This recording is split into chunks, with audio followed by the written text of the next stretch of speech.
皆さんこんにちは。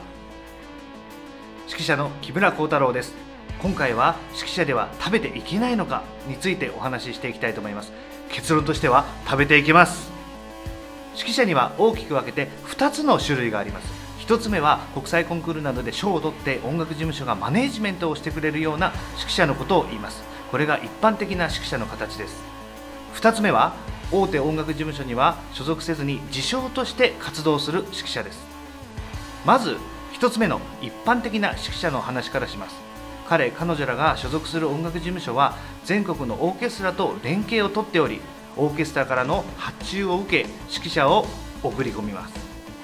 なぜそうなのかというと、日本のプロのオーケストラのほとんどには専属の指揮者がなんといないんです。オーケストラには専属の指揮者がいるイメージですよね。でも実際は違うんです。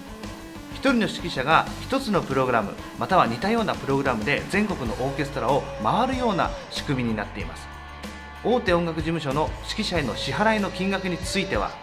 情報が大変少ないのですが、聞くところによると一つのコンサートで平均30万円から50万円もらえると聞きます。例えば指揮者が1回のコンサートで30万円もらえるとします。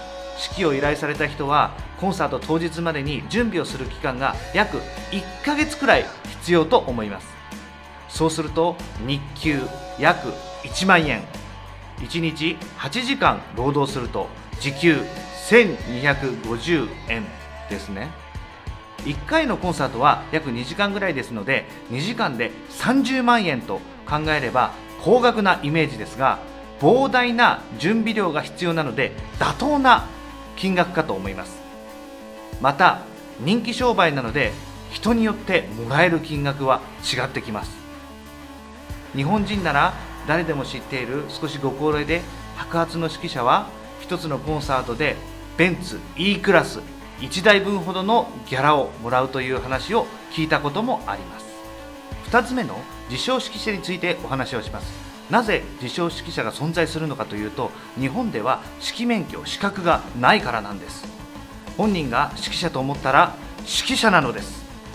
しかしそんな自称指揮者でも大部分の人が音楽大学で専門の勉強をしていて、独学で指揮者として活動している人はほとんどいませんし、僕も知りません。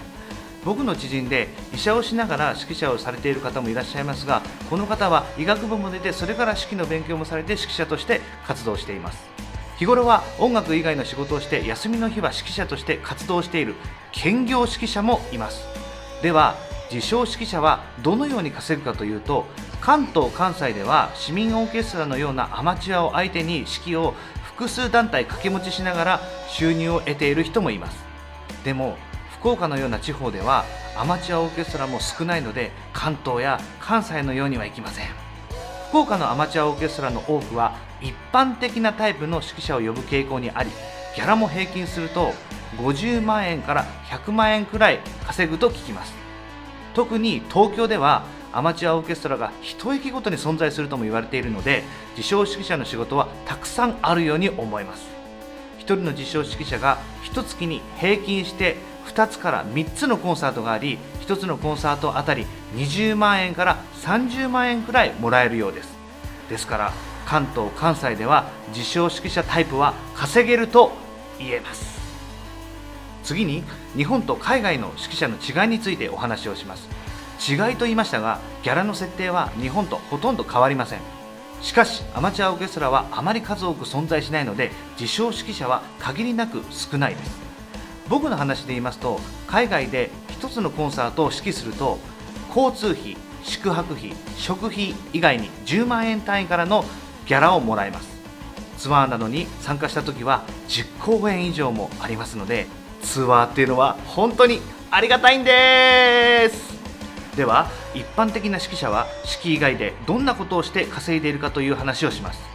大学などで指導したり、テレビ出演や執筆、研究などで稼ぐ方もいらっしゃるのですが、メディア、特にテレビに出演される方の中でもメディアを賑わす名物指揮者は本当に稼いでいます。